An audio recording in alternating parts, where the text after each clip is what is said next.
So, if you had to distill your what you're looking for in terms of technique into Yeah. sort of two or three things, what Yeah. what would you? How would you explain that to someone else? What it was that you were? Oh yeah. Look, I think there's no one right way to do this sport.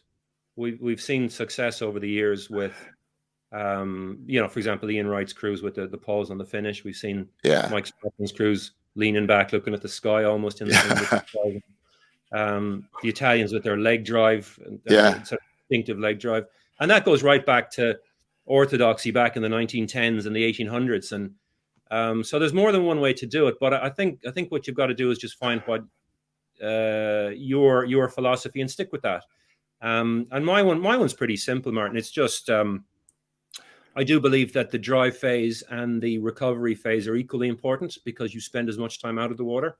So the ability to work hard in the water, but then allow the boat to run as far as it possibly can between strokes and not upset it. So I guess we talk a lot about the drive being almost like a weightlifter, but the recover being like a ballet dancer. Both of them are strong. Both of them are powerful. Both of them are flexible, but with a lot of control and feel. And with men's crews in particular, that whole recovery and particularly the approach into the catch and the connection can tend to be quite aggressive because we like to use that oar as almost like an axe and try to chop a tree down with an axe. yeah, That feels great. That was me. Yeah. No, the harder you push, surely the faster you're going if you're working hard, which is wrong. I try to do a little bit more akin to using a chainsaw rather than the axe. So I spend a lot of time with crews trying to come back off that catch and really be careful on the approach into the catch, almost like, and I use an analogy which a lot of the boys like, is when you go up to your girlfriend's house for the first time to meet her father, you don't go charging up to the door and bashing on the door. You're very polite and you're very careful, but you're still confident. So the entry and the connection, then I generally, if I'm coaching a crew for a while, I try to come back off that and make it really, really gentle, even at the expense of almost missing it, just so long as you don't check the boat. When you get that, and that's the hard thing to do, just that gentleness. When finally you get that, we tend to then try to, be a little bit sharper and pick the boat up on the run. And Hamish came up with a really good analogy this year, was that, and we all know it, and you can feel it when you take that catch properly and the connection properly. It's almost like you're surfing, and you paddle up in the back of that. You just catch that wave and you go with it. Whereas if you get it wrong and it's just a bit ahead of you, you're trying to struggle to catch it. You'll never catch up to that wave, or if you're too quick, you'll fall off the front of it. It's that flywheel effect. And I guess then just the standard stuff, try to keep the effort out of the shoulders, keep the face very relaxed. That's a real Harry Mann one, almost impassive in the face. Because if you start tensing up the face, you tense up the neck, you tense up the shoulders. Yeah.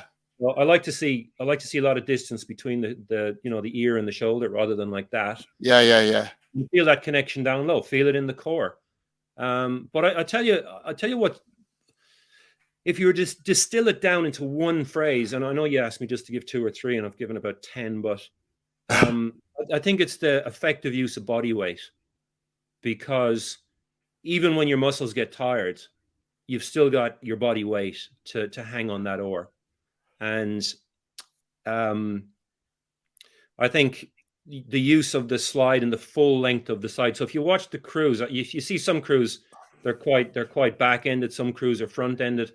I like to see sort of an even swing, an effective use of body weight over the full length of the slide. I think, if the historians go back to when the sliding seat was brought in, everybody thought it was a great idea because you could utilize your leg muscles. Yeah. And funny enough, and I've got a whole lot of old rowing books over on the shelf here. When they brought them in, the fixed seat crews kept beating the sliding crews because they didn't understand what the seat was for. They thought it was just to use the legs, so they all ended up bum shoving. Whereas to me, the slide, or the length of the slide, prolongs the weight of the body on the blade face. So yeah, even though even if you try row, if you next time you go out rowing, try, and this is to everybody who's watching, go out and row backstops and pull really hard. Your legs are still working. Yeah. You're pushing through. You can see the definition of your legs. You're pushing through that foot stretcher because it's a point of contact. So just because you've got a slide doesn't mean you're using your legs anymore. You're still using your legs the same, but what it does is allows you to roll that full 90 degrees and keep the body weight in it. So through the drive, the body weight, and then more as important coming out of the backstops, that swing out of the backstops, and you get free speed for doing that. And that's a lovely feeling because that's the maximum speed of the boat, obviously, as the body swings or the boat, Newton's second law or first law.